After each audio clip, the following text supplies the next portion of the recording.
Oke, kembali lagi di Kata Dwi Channel. Kali ini saya akan memberikan cara mengidentifikasi kenapa AC itu tidak dingin ya.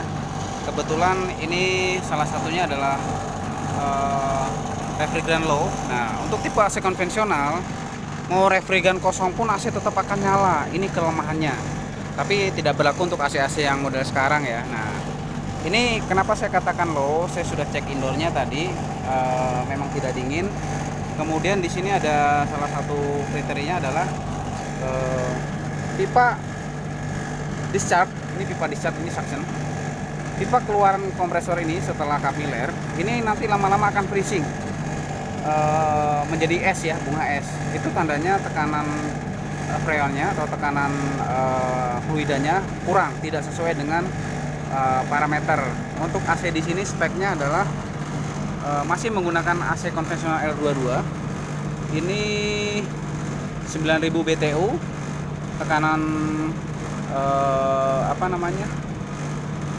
kerjanya biasanya maksimal 70 PSI, tegangannya di 220 sampai 240 volt AC, daya maksimalnya 880 watt, ampere maksimalnya 4,3 ampere. Nah, ini ya.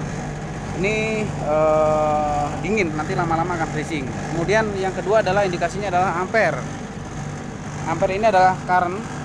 Ini current kompresornya saat ini di 1,92,0, artinya masih 50% dari kapasitas ampere yang ada di nameplate. Seperti itu ya. Untuk peralatan yang perlu dibawa adalah ketika kita mengecek kodor, jadi 1 ampere ini untuk mengidentifikasi current yang terbaca. Kemudian ada manifold atau analyzer, ini untuk mengecek tekanan freon, tekanan fluida. Nah, ini yang saya sampaikan tadi ya. Nah, ini mulai freezing, jadi mulai menjadi bunga es. Ini indikasi visual yang paling gampang.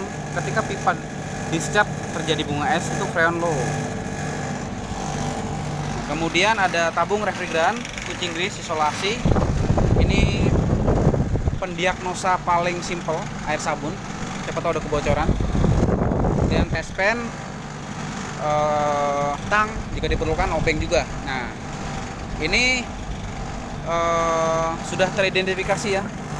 Tekanan kerjanya, tekanan freonnya low dan ampernya sangat low, 1,5 ampere. Nah, cara menggunakan analyzer manifold ini sangat gampang. Jadi untuk yang tengah ini kita sambungkan ke tabung refrigeran untuk persiapan injek. Tabung refrigeran ya, ini. Kemudian kencangkan. Nah, kemudian ini ventil pipa suction kita buka. Oke.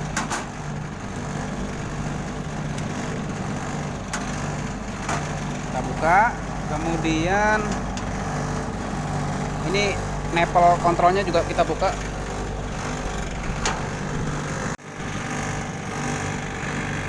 Ini valve kontrolnya juga kita buka.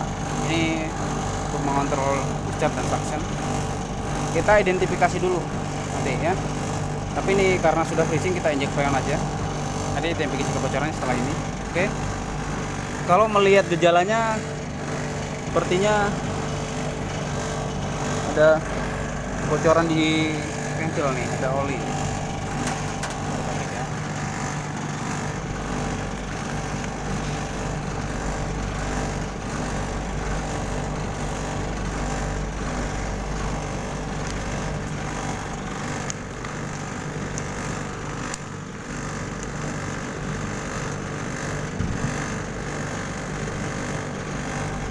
Nah, ini identifikasi paling gampang, kita kasih ini. Cara pengamatan visual, nipple ventil tidak ada yang bocor, artinya aman. Kita lakukan persiapan untuk injek. Nah, ini satu lagi tip nih ya. Tipsnya, sebelum kita connect nipple ini ke kontrol ventil suction, kita flushing dulu. Kita flushing sedikit, kita buka tabung freonnya.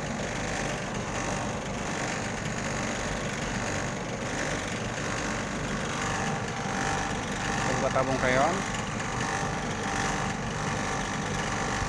open saja sampai full. Nah kemudian ini kita buka ya sampai bunyi ces. Nah kita flushing dulu sedikit. Tujuannya adalah mengeluarkan udara, atau kira-kira kalau misalnya ada debu kita keluarkan juga debunya. Ini agak repot ya sendiri ya. Nah ini kita masukkan saja.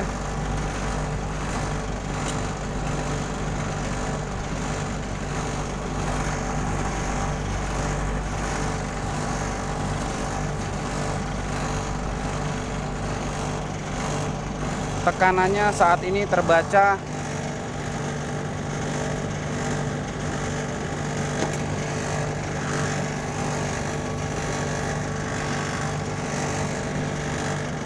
hanya kira-kira 10 psi. Jadi diagnosa kedua, setelah ini kita cek secara visual tidak ada kebocoran, kita coba cek pin coil outdoor ada minyak atau tidak, dikasih visual kebocoran. Kalau kita amati tidak ada minyak, jadi kemungkinan ada kebocoran di instalasi atau di maple indoor. Ini saat ini kita normalkan saja ya, ampernya masih 0,5, kira-kira 10 psi. Kita injek saja pelan-pelan.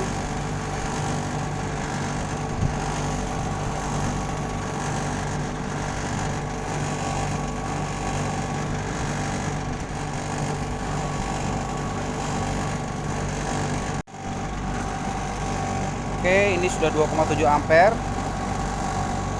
Tekanan freonnya saat ini kira-kira 45 dan bunga esnya sudah hilang ya. Jadi di sini normalnya fluida memang, cuma dia masih temperatur range-nya belum freeze ya. Jadi ini kita normalkan sampai kira-kira ampernya di atas 3 dan tekanannya di atas 50. Kita tambahkan aja pelan-pelan sampai stabil dari 2,8. Jadi untuk tipe R22 ini ada dua parameter ya untuk menormalkan fungsi kerja kompresor. Satu, ampere maksimalnya di 4,3 ampere, kemudian tekanan freonnya maksimal 70 psi. Jadi kalau kedua parameter itu tercapai, asumsinya AC normal, tidak ada masalah ya.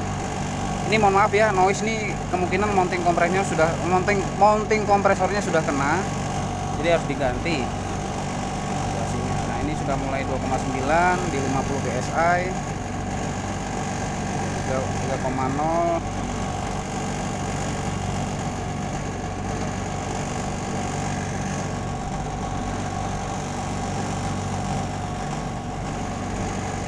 Oke, tambahkan lagi, ini kira-kira masih 50 psi lebih sedikit.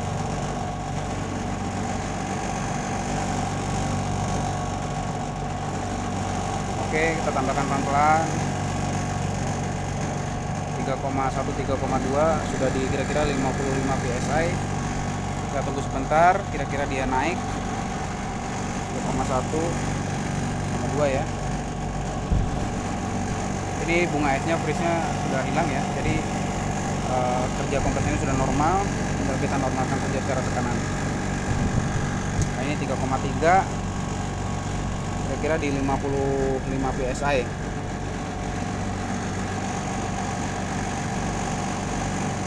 Kita tambahkan sedikit sampai 60 saja.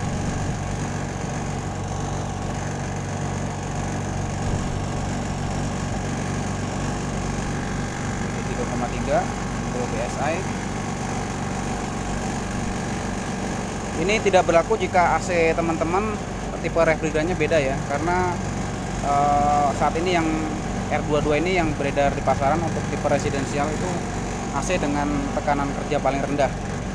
Kalau R32, R40 itu tekanannya tinggi di atas 100 PSI. Nah, ini 3,6 ya, sudah 60 PSI lebih. 3,6 ini saya rasa untuk injeknya saya cukupi saja untuk injeknya.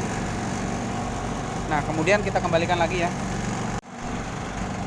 sambil kita tunggu stabil tekanan kerja dan ampere, kita kembalikan lagi untuk ventil valve, kita kencangkan lagi. Oke, kencangkan lagi.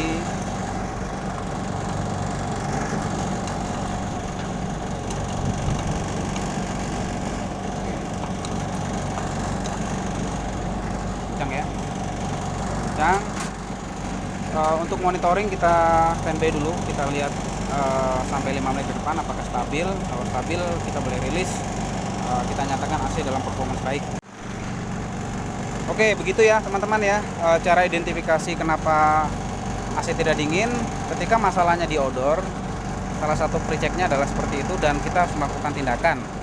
Nah, tindakannya seperti apa tadi sudah dibahas di awal. Mudah-mudahan konten ini membantu buat teman-teman yang ingin melakukan cek sendiri AC-nya, karena biaya cuci cek itu cukup mahal ya. Ketika teman-teman mau melakukan efisiensi pengeluaran rumah tangga, bisa melakukan pengecekan sendiri, cuma memang harus modal ya. Ini analyzer juga ya, ada yang cuma satu pressure gauge, low pressure, ini kebetulan dua, low dan high, tang ampere, kemudian freon. Nah, freon ini kita bisa beli yang 3 kiloan sama kucing Inggris, murah lah ya. Jadi mudah-mudahan konten ini membantu. Sampai sekian konten untuk troubleshooting AC, mudah-mudahan membantu, dan sampai jumpa di konten-konten berikutnya.